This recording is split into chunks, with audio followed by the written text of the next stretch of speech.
Good afternoon, everyone. Thank you so much for registering for this session and joining us here today.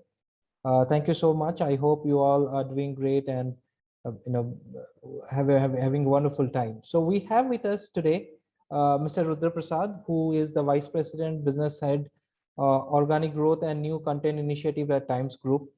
Welcome, Rudra. Thank you so much for accepting our request and to do the session. Thank you so very much.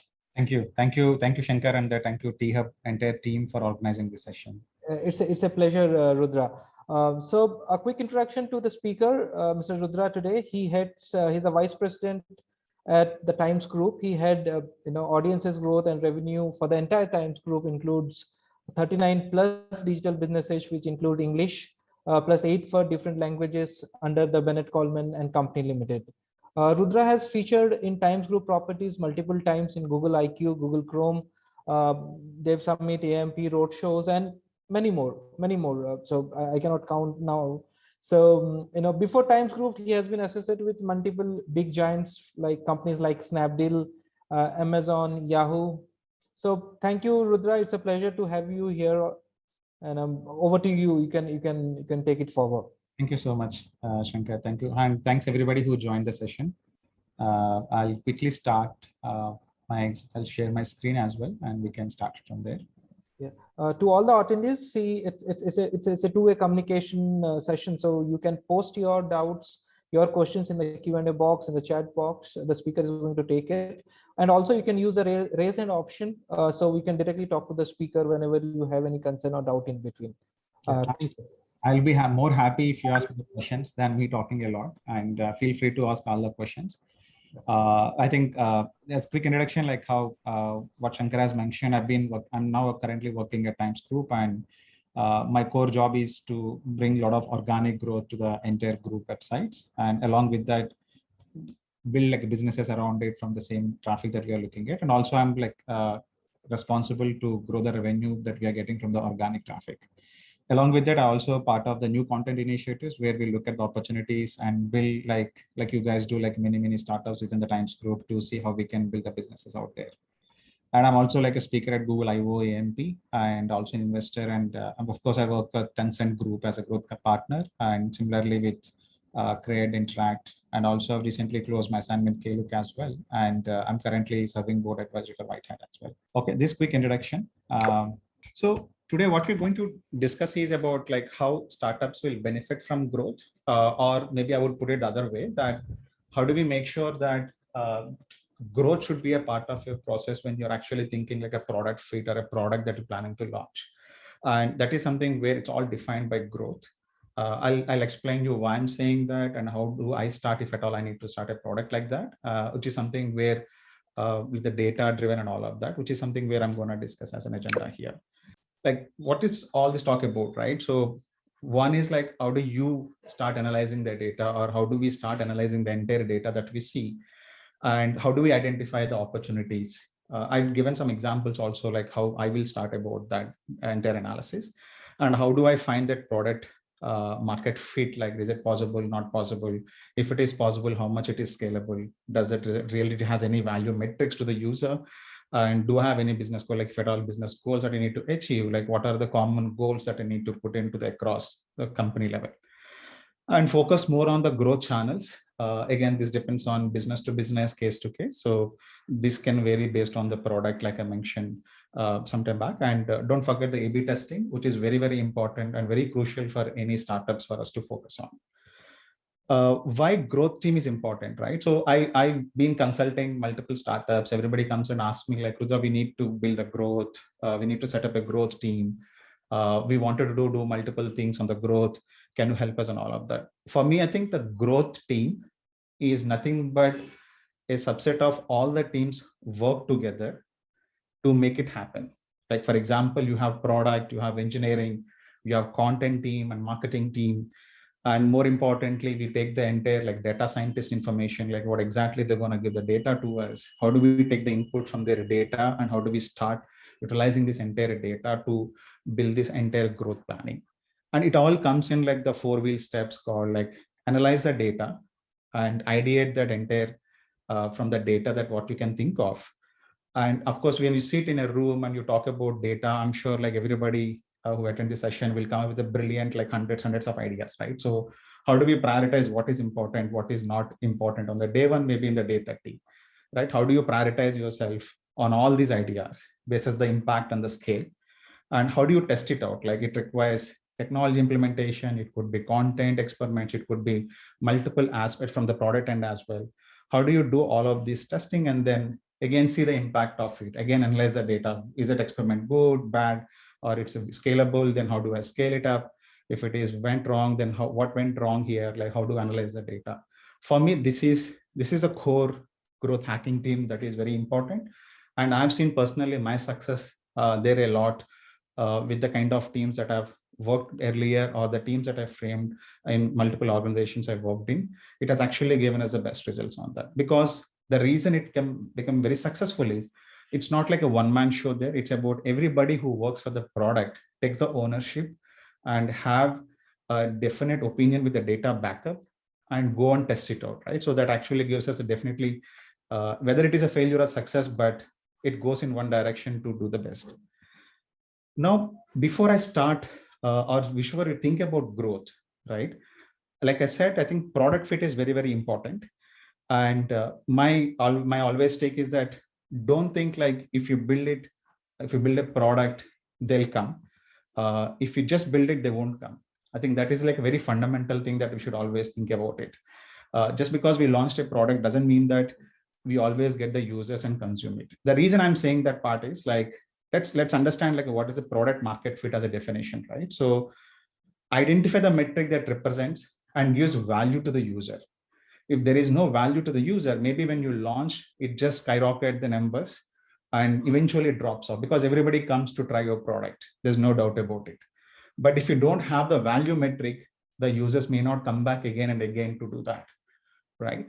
And at the same time, how do I bring them back, right? That is a very, very important aspect of it to think about it. When I think about scale, I should also think about my retention rate as well, my repeat usage of the product as well. These two should sink in every time when you think about any product or any experiment that you're planning to do. How do I ensure that my scale at a growth, at the same time, my repeat usage of the product, both go hand in hand to make it the product more successful? And my strong advice is that don't think about growth if you aren't ready with any product market fit, because you might be successful for a short term only, but you may not be seeing the long-term goals there. And that is what I believe is important for anybody to focus more on. And I always follow this mantra called optimize, personalize, and humanize. I think that is where the connection from user to customer or the product, it actually happens in the better format. And when you have all of this, right? Like, for example, I'll give you a couple of examples about how global companies are actually define the same product market fit. For example, there's Instagram, and their metric here is that active users, meaning like daily active users are important for them. For them, people has to come consume more content, reels content, posting photos, consuming the data whoever is posting on their walls. Same with Airbnb, right? Like booking and stays is important for them, right? And we all believe that everybody travels annually. I know that now in the last 2 years we're not doing anything, but typically the business model is that people travel annually once, then their business metric is booking and stays, and the frequency is annual there. Same with Uber, like riders is the right metric for them, and it can happen on daily, weekly, monthly. It's like a daily metric for me, right? So, and OTTs, which is the newest trend post-COVID, right? So what is the success metric there? Like watching hours. You might have seen these days, so many OTTs are posting that these many hours people has actually watched this movie, which means this much of the box office collection. Now that's how they're calculating the metric and deriving the value to it and explaining that how much it becomes so successful for that, right? And these are like success metrics, but every company look at it. And the reason we are talking about here is that the value metric is very, very important to define a product. With that, the frequency is very, very important for us to focus more on. Right? Okay, I spoke a lot about it. What is product fit? How do we start growth? But if you don't analyze your data, right, I'm sure we always end up with something which may not be meaningful for us, or maybe you put that pause for the product in the middle of the road, right? So everybody will actually start the data. It's not something where I've invented the word called analyze the data. But whenever we start a product, make sure we always look at the market data, not just only the data that you wanted to look at it. The reason I'm saying that, do the market gonna expand in the next 5 years, 10 years in the same category that I'm looking at or not? If it is not, then you're actually in a danger, because this startup is not for long run, right? So for example, the clear indication for me is that 1 out of 3 Indians watch online video. I'm just giving an example here. There are 450 million smartphones, 500 million internet users, and every 1 out of 3 actually watching online videos. Now, this is a great metric for me. At least if I'm like a video platform product guys, then I will definitely look at, oh, this is a great opportunity for me. That means that it's gonna grow further, but it'll never drop. At the same time, when I look at the internal metrics within India, right? So there are some interesting sites, right? So 1x greater interest in face powder queries in Rajasthan. This is local. This is non-metros. Now, this is how I would actually get into the data to understand what's happening at an overall internet level. At the same time, the minute level, to understand the customers. These are the niche audience that I want to target. So what exactly that is very popular, trending, or important for me, if at all it is related to my experience, right? So that's how, if you look at it, 1.2x more curiosity about makeup foundation in Tamil Nadu, and at the same time, curiosity about hair queries in West Bengal and Karnataka. And this has been growing a lot. Now this explains that, okay, there is a market there. Can I be a unique identification of what is my USP there for me to find out something, if at all I'm thinking about it. And this is all researched by the Google team. So it's all publicly available. It's all just, we need to go and understand that what is that area that I can focus on? How do I start with that? Now, at the same time, these are the top 5 categories in the country that trends a lot. As per the study, it says that everybody is going digital. Bharat is going online. Video is a second important metric, like 1 of 3, every Indian actually watching videos. Indic languages and voice. This is very interesting metric. Now, next billion users are actually coming from languages. So are you actually prepared to acquire these users? And voice search is important thing that we need to focus more on that. And at the same time, B2B and B2C, right? Which is like near me queries. Near me queries actually something where it is very, very important for you to focus more on. And the last one is like customer experience. Most of these, especially after pandemic, we have seen the experience has changed a lot, whether it is a chat bot or automate messages. There are many things that are actually happening there. So now what I've seen is that, okay, there are niche categories that are actually trending a lot. And then I was like, okay, now they're all growing, fine, but from where, right? What is the intent, from where the actual intent is starting? Are people reading emails to see that it's this much of growth? Or actually people watching videos? Are they actually searching for it, right? So when I look at the data further in detail, what I realize is that, this all looks great. This is all like 2020 data. The latest one is not yet available. 55% of the car related searches from non-metro cities. That means vernacular is very important there. That means a lot of demand for the non-metro areas where you can actually go into their local language, because the searches are going really high. And 75% of growth in year-on-year near me queries. Like if you look at the near me queries, like hospitals near me, medical shops near me, they're actually growing a lot. That means everybody who has an offline business, how we can actually move into digital using Google Local, or making a website to eligible to search and come in the search results, right? At the same time, 50% of the organized retailers is like to be influenced by the digital. I'm sure this has been crossed now a lot by 2021, because Bharat is going online is very, very powerful statement. And we are seeing everybody is actually getting out there. And the interesting part is 61% of the searches coming for loans, insurance, and mutual funds, and the entire category. Well, that looks like a big opportunity for the fintech companies. And we're already seeing a lot. And if I look at it, right, there's a lot of demand on whenever we go and search in Google, generally like shared market, the second suggestion, third suggestion comes in either English or actually regional font. That means the user started actually using English to find their information there. By looking at all of this information, then I said like, okay, let me go and see what kind of queries they are actually, right? When I looked at it, the top searches in the YouTube are like how to clean your room, right? And how to clean gas stove burners. At the same time, when I see like, okay, what's happening on the Korean beauty related searches, K-pop and K-beauty and K-drama are very, very popular in India. And when I'm looking at that, they're like Korean makeup, Korean beauty care routine. So these are the searches like, wow, okay, there's an opportunity for us here. But do you have a content for that, right? If not, could be a good product fit market for us. Same way, when I look at it in the beauty product categories, if you look at it, how to make lipstick, how to make lip balm, they are the users. These are the users actually looking for the great information from search to understand and get their information, what they're looking at. And I've seen even the Hindi searches are also actually going up a lot. And it's not just only restricted to one category. If you look at it, learning, right? 2.5 is growth in searches for Python. And there are so many tutorials, so many tech companies are actually coming these days talking about all this education. And it's an opportunity, not just only in English, but also in vernacular languages to acquire these users. So these are the things that when I look at it, right? So I was like, wow, there's a lot of opportunities there. Let me go and do my research and see what actually these searches are. What are these categories? How do I categorize them by theme basis? Because I want to find a way by analyzing the data. Can I think about any product?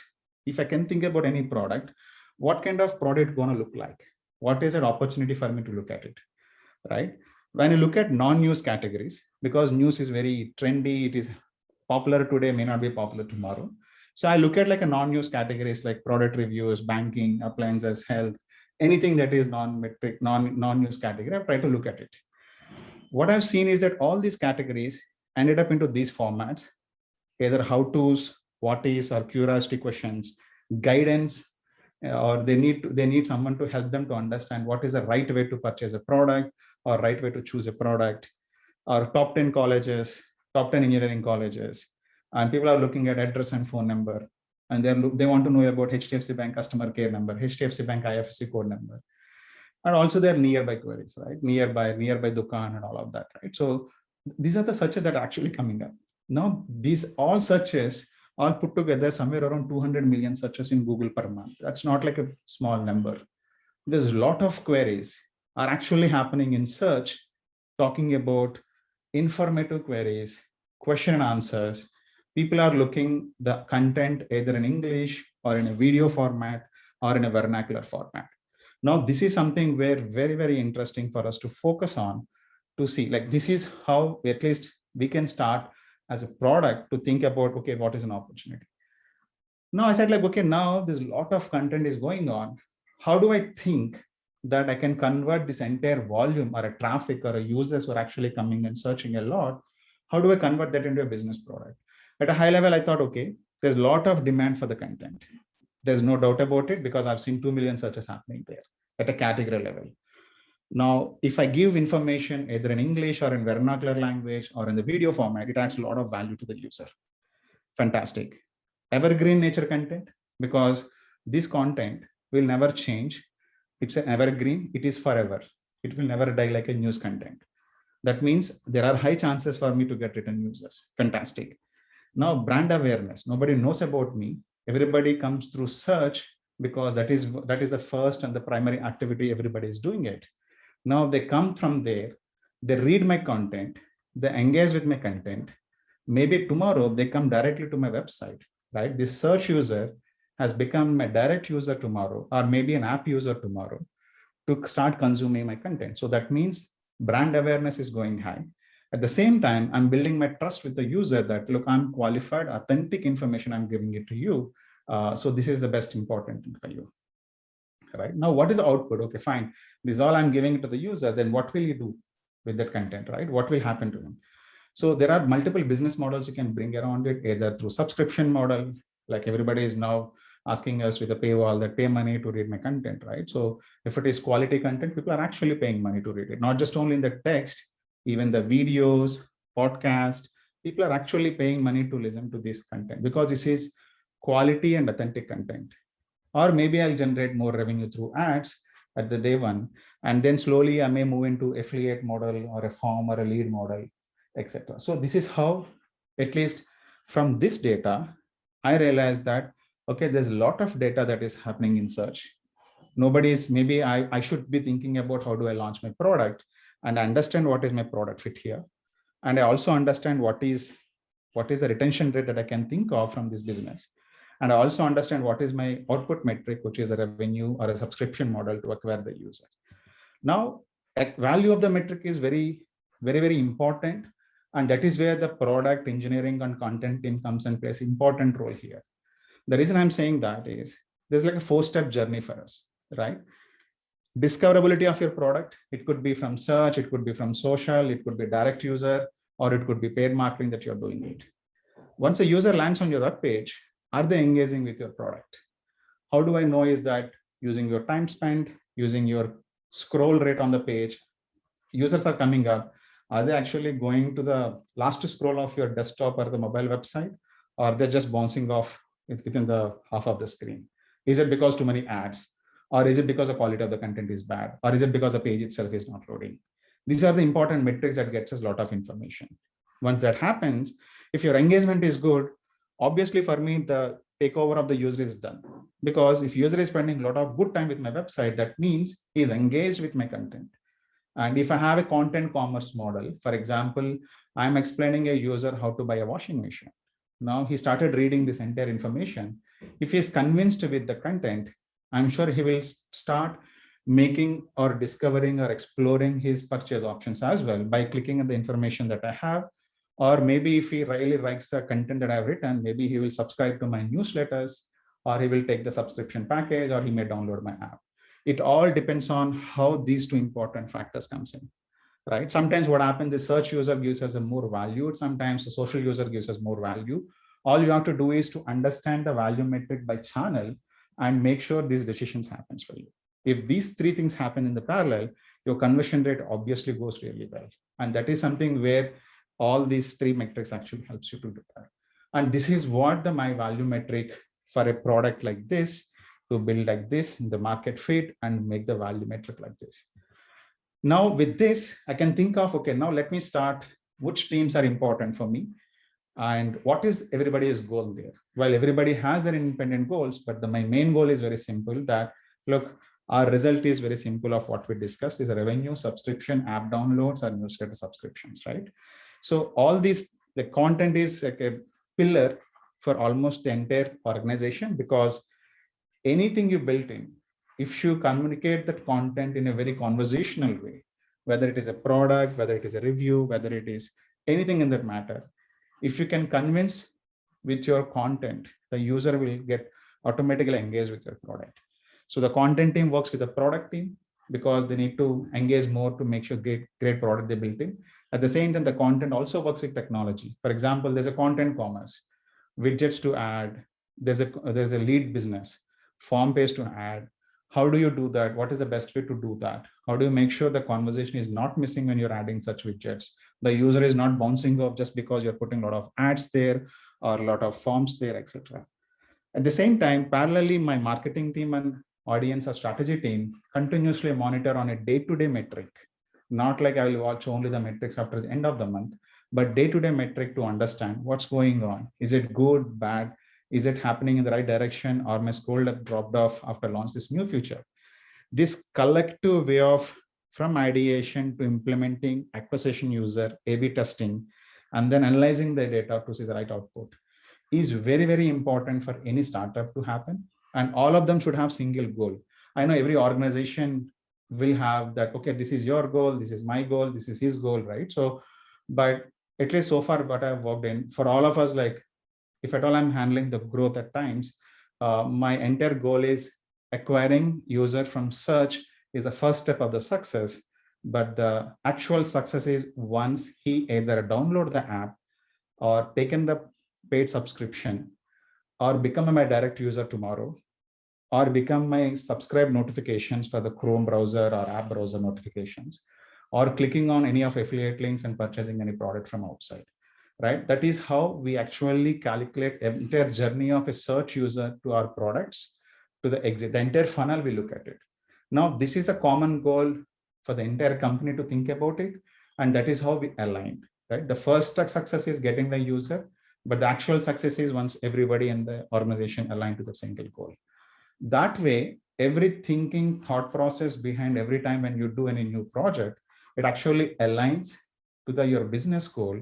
So there are more tests, more success metrics, maybe more failures. Like I've done 2 to 3 products in Times Group where I've seen a lot of failures as well, which I'm going to talk in the next slides. But it is important for us to go and do the testing, and A/B testing is a culture that we need to build in every organization, because it actually helps a lot to learn. Otherwise, your growth becomes stagnant. After that, you will never grow because the product has not offering anything new. Maybe the user also start bouncing back outwards, right? So that's how at least we need to start focusing more on it. Now, this is my interesting slide where we call it leave no one behind. If someone in Rajasthan talking about a powder, like if it is a valued user to me, I should not lose that customer at all, because it is important for me to target. It is important for me to target not just by putting a web page there, but also talking about video content, explainer talking about what is this, what is that, and also in vernacular languages, right? If it is in the vernacular language, I should focus and target this user.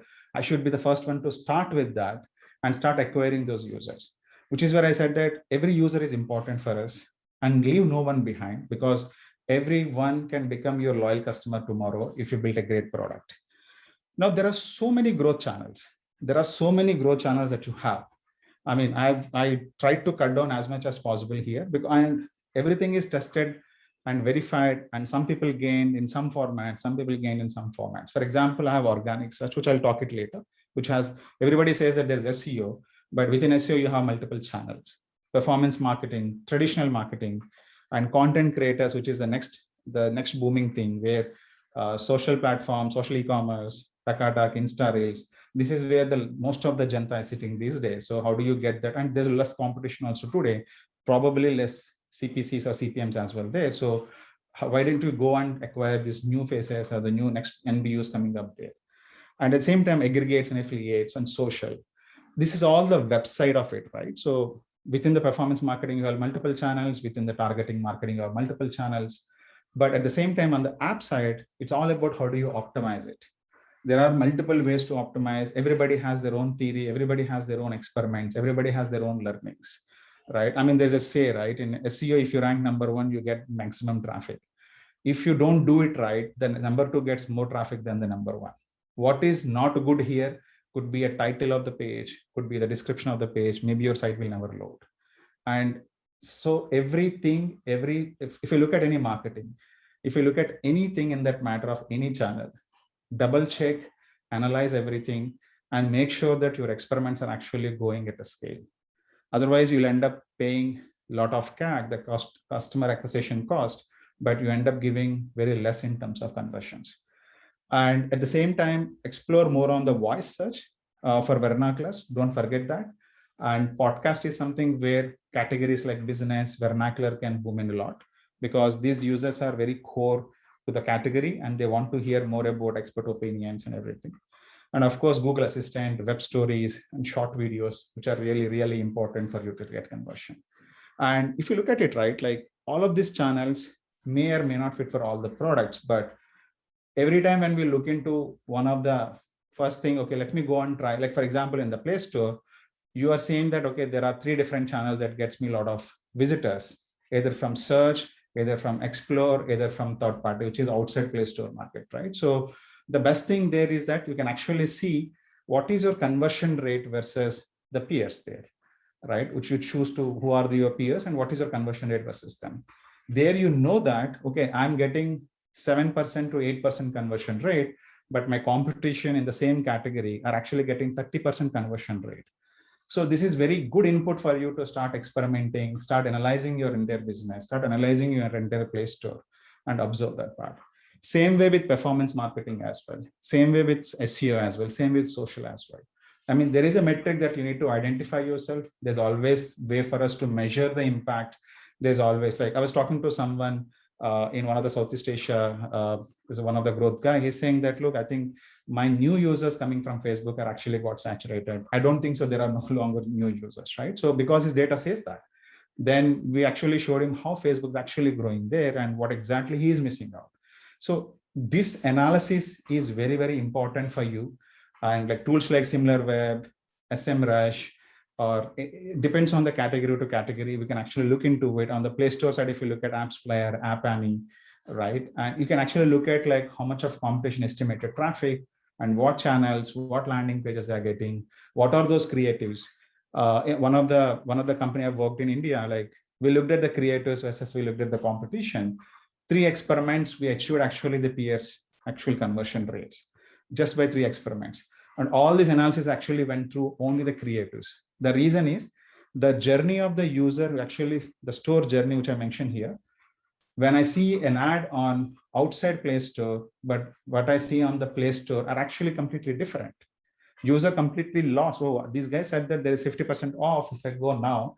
But when I go to the Play Store, they didn't say anything. Maybe it's not the way they're looking at. So he may bounce off immediately. So every metric, every channel, the growth level, I think we should look at it. And not every channel is applicable to you, right? So which is where I think we should look at it one by one, and every channel that is matters to you, and just focus more on that. And this is my favorite slide because I'm known for like a lot of organic search. So this is the graph that can do wonders for you. I'm sorry, I can't put the actual numbers here, but every company, every global company, when you think about SEO, right, what do you think? Like the biggest competition that gaining traffic in travel category is TripAdvisor, Pinterest, right? If you look at it, their entire traffic is actually from search, and they are the giants, right? And they have a lot of content, because any travel search you query, you search for it, TripAdvisor ranks there. Any search on the visuals, Pinterest ranks there. It all explains that how much value they give and how much of value that users actually benefiting from these products through search. If you do it right, SEO is something can scale up and save a lot of cost to you and build the quality users to you, because anybody who comes from search comes with a lot of big intent. I don't search unless I really don't want to search, right? And if it is a Facebook on the wall, is a casual user, is not interested, but they happen to see it and they'll convert it. Whereas in the search, it's an effort, intent to see something, consume something, watch something, whether it is a Facebook or a Google search or a Bing search, right? So we should understand that search users converts a lot. And if you do it right, there's a lot of merits and benefits. At least I've seen the journey of businesses that I handled so far in the last 17 years. Search brings us the best conversion rate, best ad rates as well, because it's scalable, intent user, and your business actually can grow faster, like I've shown here through this. If you haven't started thinking about SEO, I think you should start thinking about it right now, because SEO takes time, but if you start now, the next 6 months gonna looks very green if at all you start doing in the right direction. Paid growth is very important to do. Like for example, most of the startups, right? So if I launch any product, let's say content commerce, I will not get direct traffic on day one. Even social takes time. Even SEO takes a lot of time, right? For me, paid is important for me, but make sure that if you don't have a good revenue metric in the long run as a pipeline or on a day-to-day basis, don't spend too much of money on the paid. And your customer acquisition cost, always look back to the industry metrics, right? I mean, these are the very, very important things for you to focus more on, especially in the paid traffic. Your CAC should not be like super expensive, and your CAC payback time from the user, once you acquire a user and his payback time is very long, then you should really think about your target audience, or maybe the way you are bidding this part there. And make sure you have all the attribution in place. Entire attribution of the entire product should be in place for you, because otherwise you don't know what is happening in your entire story. I've worked in many companies only an attribution part to just understand the data, especially the paid data. Otherwise, it's very confusing and you can't take any strong call about what is working, what is not working. Everything looks green. If you divide the data, then you realize that actually there's only one channel that is actually performing, which is not paid channel, but a free channel, but all my money is going on different direction, right? Attribution is very, very important for you. And like others, like I said some time back, ensuring the journey of the user from the ad copy to the landing page is smooth and related and connected to the user. Don't say 50% off on your Facebook ad, but if a user comes and lands on your store, you say like there is no offers today. Here are the only deals, but are not related to what you say on the banner. Then the user will go off actually, right? And like I said, like most companies grow huge using one of the two channels. And it is very right, actually, right? Maybe initially everybody wants to try everything, but the more and more you analyze, you realize that these are the 10 channels that doesn't give us any business, because these are not set of my core users actually sitting there. So, and I've seen the same way that most of the travel commerce companies that I've at least worked on before are actually realize that content, search, and social free giving us more contribution versus paid but the actual cost is very much high when it comes to the paid search, right? Including, I'm talking about including the salaries of the free SEO team, content team, and the paid spend that I'm doing there. If you optimize it right for different categories, it really goes well, but I'm just giving an example. And this Airbnb email campaign, I'm just looking at all the best case studies that I can present today for us to understand as well, like what's going on, right? So Airbnb has said that, look, I used to have a mailer with a lot of maps and everything. There's a lot of distraction and it's really not giving them anything. And they went and thought, okay, let me do an experiment and see what's happening here, right? And here it is like very call to action. And there is like it's like, if you don't, there's an urgency in the invitation as well, except right now to take this deal. And after they did this experiment in the invitation emails, they've seen like 14% jump in their signups, right? Like I said earlier, experiments are important in any channel that you focus on. Without that, I'm sure you actually lose a lot, or maybe you're losing a lot to the competition, not just for yourself or in the market. You should be very, very careful about doing all these experimentations. And like I said, analyzing the data is very, very critical. If you don't analyze your data, you're going to lose a lot. Like personally, I generally analyze a lot of data on a day-to-day basis. Even today, we look at everyday metric to understand which channel, what contribution, what conversion rate, or what is an estimated revenue. Is there any difference in any of these channels? Is there any difference in the overall product goals or overall business goals or overall content goals? Or is it something not gonna hit my monthly targets?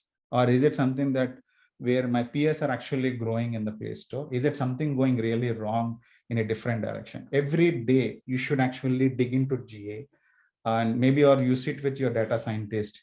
If you ask me, you should personally see the data, because the way you look at the data is very different versus someone else seeing the data. The advantage is that everybody gets us a different views, different ideas. If you don't do that, you're actually missing a lot in terms of ideating your product, analyzing your data to build new ideas into that. I think this is one of the examples. When they're seeing the conversion rates are dropping, one small experiment has given them 14% jump in signups, right? And retention rate, right? This is very, very core metric, key metric to focus more on. If you have a product, like I said earlier, and it has no retention rate, then it actually impacts your product metric. And I love to call this as investors graph, right? If in the startups, especially when you have a product, the first question they ask is, okay, what are your return users? What is the usage of your returns, right? What are the new users that you got? They're all questions that ask. Imagine this is the slide, right? Week 0, there are 100 users. And the week 1, there are 60 users. And the week 15, they're like almost nothing, right? What it explains is that, like I said earlier, when you don't think about retention rate on the day 1, when you're thinking about your product, your entire value of the product goes down. Now, what is the ideal way? What is the best way for me to think about it? This is, I mean, investors love this green graph, right? Okay, you launched a product, fantastic. And you thought about retention rate as well, fantastic. And that's actually what it's appearing here. When you see this, I'm sure you'll actually see more and more benefit and start analyzing your data to do more and more experiments. That's why I call it as investors graph, because this impress the investors to do more and more, or give more and more value to us to do more and more experiments. And I mean, if you look at this and this, I'm sure you're also, as a product, is very, very successful to do something as an experiment to acquire more and more users at scale. Right. And I wanted to call out one, I'm like multiple slides, but I want to take more question answers here. But I wanted to, there's a Finman approach, which I learned a lot, like, and I've seen multiple experiments personally. I have gained a lot. If you data says it's wrong, it's wrong. Don't come with an opinions. Make sure there is always a way for us to identify the experiments and do that experiments always. I'll just show you last screen, right? So this is again Airbnb. When their iOS sharing sheet comes in these two formats, interestingly, when I look at this, maybe this one gets us more testing results because it looks, icons are visible, maybe users click on it. But when they did an experiment, they've seen 40% jump from this experiment. It was like, wow. Even when I thought about it, maybe this is the best one to do it, but I've seen this one actually working well for them. So these are some of the industry case studies, Start spending time on those case studies as well. Listen to some of these great growth product people who talks about all of these case studies. One small trigger from there can actually change your entire business model goals also, to see like, okay, maybe the small change can be a big impact for us also in the business things, right? Start looking into that direction as well. Start reading all the case studies. Start understanding how the business for an English user versus a vernacular user, for a text user versus a video user versus a podcast user, how it is actually different. It is not necessary that if something worked in English, it means that it also works in vernacular language. The user consumption is completely different there, right? So I was talking to someone like Southeast Asia growth guy. His maximum usage and the retention rate is actually from PWA icon than his app. And the difference I'm talking is, it's one of the OTT platform. The app wise, if I look at it, they're about like 1 hour on average. From the PWA, they're actually seeing somewhere around 3 hours. Now that's a retention rate they have seen from a PW bookmark icon. Now the entire focus should be not promoting app there. The entire promotion should be on the PW, and then build a business model around it, because the user satisfied with your product already, because the engagement metric is already saying that. All you have to do is like acquire more users to build a business around it, right? So that's how we should focus more on this. And all these case studies, it could be of any case study in the global. At least I generally read like maybe in 2 to 3 case studies, a brilliant case studies, and go back and experiment from the search perspective, from assistant perspective, from vernacular perspective, even on the podcast perspective. I keep thinking about it. I keep editing myself to see how do we do this experiment. I have like a small team who does all these growth hacking experiments. We keep doing it and we keep scaling it up. I would recommend you also do the same thing for us, because it definitely yields in the better results. Anyway, the key takeaways are, startup is nothing but growth. That's why you should focus more on. Don't do anything if you don't have growth plan at all. And find the product fit. The reason product fit is important is because you need to identify the value metric and make sure there is a retention metric around it. Start analyzing your data on a day-to-day basis. Don't miss that at all. And measure your retention rate on a regular basis. And the retention rate can be at a page level, can be at a product level, can be at a format of the content level as well. Make sure the retention rate is always goes high. And build experiment culture, very, very important. And whether it is a product, content, or technology, or strategy and the data analyst, always build this experiment culture, which is very important for us to focus on. And it actually gives you better, different ideas. Maybe you start altogether a different product by seeing the data. We never know. So build it entire experiment culture in the system. Cool. I think that's all I have. I'm happy to take more questions. Yeah, Rudra, we have question from Mr. Manoj. If at all, you can open the Q&A box. So there is a first question from Mr. Manoj Marshall. Okay, 1 second. I'm just opening it. Yeah. How much to invest in content creation upfront? What is industry standard for realizing ROI for investment? And rational to be used while pitching for investments to the leadership? What is attribution? Okay, so I'll go one by one. So Manoj, I think it depends on the category to category. You should think about it. For me, if you ask how much is the content investment, if your category has the highest search volume, what I would work backwards is, if I actually see the traffic metric as an estimation, let's say, for example, I'm starting something on education category. Now I know what are the different themes and content that user may like it. Maybe the search volume or the volume of the people looking at that information is somewhere around 50 million. I know my plan in the next 6 months, if at least my average position is, let's say, in top 10, minimum I'll acquire 3% CTR from there. Or from the social, maybe I'll get like 0.1% CTR because I'm just starting that. In the YouTube, if I do more videos, maybe it takes time to build the views, it takes time to get likes, maybe somewhere around like views to conversion to your product takes maybe 0.01%, right? So I will look at the estimation of traffic in that format. And that actually helps me to build this entire model.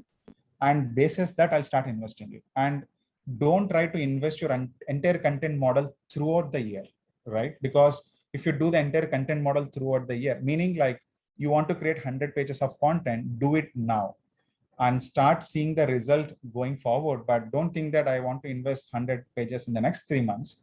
because that is a budget way easy for me, then you'll actually miss a lot, because the competition already building a lot. Not he's just building a lot, he's also creating more and more different types of questions, explainers to the users, that actually takes out a lot of your traffic also to the competition. And when you're pitching to the investments, right, so always talk about your new users, your engagement as a metric there. I think if you are getting registrations and registration of users, or PW or app downloads of users are actually doing good, I think that is something where you should focus more on it. Otherwise, it becomes very difficult for you to explain what is a success metric for a content business. Content business comes in 3 formats. Either you are getting a registration of the users, but I don't know what to do with that. But maybe let's assume that that is one of the metric to start with. Or if any subscription plan, what is that way to do it? Or number of engaged users and return users is doing really good for me. Or any affiliate business I can think of, right? If these are the 4 metrics are actually working well, I think your investors, like even I invest, I also look at some of these metrics and say, oh yeah, looks good to me. And it looks like a promising business, even if you put some money there. So these are some of the things maybe you should focus more on. What is attribution? Shruti is asking. So Shruti, I think attribution is about from which channel, from which, like for example, in the Play Store, I want to get more installs. So I'll spend my money on Google Discover, YouTube, Facebook. If I don't attribute the params properly, it all comes as like not set channel, and you don't know how much you spend. You know how much you spend, but you don't know how much of the value you gain from these other channels. The tracking attribution should be very, very important, especially for the paid channels to read the data. Do you ever thrown in here? How do you know what to ignore? Sorry, I think Raj, if you can explain that, I can explain more details on that. Raj, you can always use the raise hand option to talk to the speaker in case you're comfortable, explaining your questions more. So can you give me a short summary of product market fit? Understand, very simple. There's a demand, and you want to build a product around it. Does it has at a one-time value, or it's like a long-time value? If you don't have any of this connection, if you don't see any of this connection, then it's not a good product fit for me. And like, for example, Facebook is an example I'll tell you. When Facebook started, the entire data scientist team said that around 2003, 2004, they said that, look, we are running at 200 million users. We can maximum go up to like 500 million users. That's what they said. But suddenly they crossed even like 500 millions in next 3 years. The reason where they crossed is because Facebook launched translations. Initially, Facebook is only English. After they launched into translations, their 10-year roadmap, they hit in 2 years itself. That's because of the translations. Now, if you look at that, right? So one, what you know in the ecosystem is important for you to believe that, yes, this product works for me. One, outside your ecosystem, what all can happen that also pushes your entire value to the next. Like, for example, EdTech, right? If there is no COVID, maybe EdTech will not have so much of value. But at the beginning, when the EdTech company started, they saw a demand, they saw a lot of value to that. And they started building these products, whether it could be a doubt explanation, explaining theory, or giving a class online. There is a demand and they get value to it. That's called product fit for me. If your content is great, the retention of the users will be always best for us. If you don't see the later part, think about, are you going in the right direction or not? Very informative. Any suggestions in how to attribute these parameters while pitching for investments? First time mostly. I think, Srikanth, I think the same question like I already explained to you earlier. I think I will sit my data, I'll sit with my data completely first to see that, as an investor, we look at like completely on, if I'm putting a lot of money here, am I seeing the growth of the user? And also, am I seeing the value of the user who comes back and use my product? Right? And that is important. If you have these metrics, even if your subset of data is very, very small, I don't think it's a question to anybody, because all you need is to push up to amplify that value, right? I mean, if you can add those values, and it depends on the product to product. Some products are in video format. I spoke to someone like who are actually into video format. Their entire business is all about not just getting only subscriptions, but we looked at watch hours as well there. Like, do you really have a great product? If yes, then what is your average length of watch of the video on your business to see that it's actually working well? It's because, especially in EdTech, right? I'm talking about EdTech mindset perspective. To get into EdTech, it's not the kid who needs to convince, it's a parents who need to convince and trust you, right? And the trust comes from not just by showing a video, but the someone who's teaching it as well. No, this is all interconnected. Now you need to amplify all of this as a value to the user, as a value to the investor, then only the entire first time or the second time, I think that's a value metric they look at it for. Testing for product fit for an app. What is a good number of users to test? Find more power. No, I think I'll come to Rahul, your question. Is a webinar more relevant to software startups? Not. No, I think everybody is same. I think I said like Bharat is going digital, right? So everybody is going digital. It is important for B2B and B2C as well, right? That is very, very important for us. And especially for the hardware startups also, the value of the users, the searches that comes out is very, very different. And it is equivalently same, whether you are in the content business, software business, OTT business, hardware business, or even internet provider as well, right? Or in a medical store as well. It's common for anybody to think about it. Rahul, I think to answer your question, good number of users is very difficult to say. Rather there, I don't look at that good number of users, but my installs on the new users and my conversion rate. If these three are actually doing better for me in the first three, now second question to you is like, what is your uninstall rate that is going on, or the users loss that you're going a lot? If you can look at these three numbers, right? And the usage and the whatever the value metric that you define is actually good enough for you to start with. Here, instead of me looking at a product at X number of only users, I look at the value metric of all of this to think about it. I don't think so there's a time limit for the product fit for how many years. I think if you're in ideation, there are many companies during ideas only, they got really big, right? It doesn't take like long time, like years and years to build it. I think all you need to do is like, very well when you start doing it, Manjari, that, yeah, I think this, that I was talking to one of the edtech company in the US. There's a B2B concept going on there. They wanted to start first in B2C, and they believe that B2C works for them, but they don't believe by looking at the volumes, data, and all of that. But what they realize is that, look, there's a market there. Let me build the product. And when they started building the product, they realized that their B2B is very small portion, B2C is bigger portion, right? So you don't have to wait for years to do that. Even when you have an idea, start jumping right away there first. Because I did like that many startups, which I call myself as a founder. I did it and I shut it down in 3 months. And some of them are actually doing really well even today. Because I realized that after 3 months, it's a burning to me, but not happening anything, because I can't really take the competition skill that they have taken up, right? But some of them, that you are the only valued product there, and of course you'll build the product there. So I've seen things like that. I think it all depends on how quickly you see the metric, how quickly you analyze the metric. I know it is theoretically very easy to say, but when you sit in the room and discuss your pointers, it becomes very, very complicated to understand. It's all point-to-point basis, but I think when you look at your data, and that, okay, when is the right time for you to go and invest it? If you ask me, one of the startup where I invested, when I look at it, within 8th month, they started rounding it, but we closed the funding after 2 years. But one of them, when you look at it, within 6 months only we close the funding, right? So it depends on the product, the value, the kind of reach, or as a category overall, how it is going up. Which is why a lot of edtech companies today in the country, because one company gave a good message to everybody that edtech can be this big as well, right? So, I mean, every phone has a Paytm. We thought that is the best, but then every house also needs education. I'm not even surprised, right? Why it didn't take off so raw. Now, I think there's so many startups, so many people are actually coming as a startups for the edtech, and it's a good sign for us. Raj, Narla, I couldn't answer your question. Maybe if you want to type, you can type. Otherwise, maybe we can connect offline. Yeah, you can of course share, use the raise hand option, Raj. You can talk to Rudra directly. So in fact, Rudra, there are many questions coming in online from LinkedIn viewers. Like, should be a different metrics for B2B or B2C? Yes. A lot of questions coming in on that part as well. Yeah, I think maybe we can connect offline separately with them to answer most of them. Next, sorry guys, I told Shankar also that I need a Q&A session. I don't want to explain founders what is product fit, what is product market and growth channels, but maybe we'll do one only Q&A session specifically for all of these. In the meantime, we'll connect offline and we can catch up more on these conversations. Yeah. Krishna is wanted to talk. Krishna, go ahead and put your question to Rudra. Hey guys, can you hear me? Yes. Yeah. Hey Rudra, thanks for the session. It was like really helpful to me because I'm a founder myself. So my question is, so we are building a software solution for micro and small businesses that are present in tier 1 and tier 2 cities.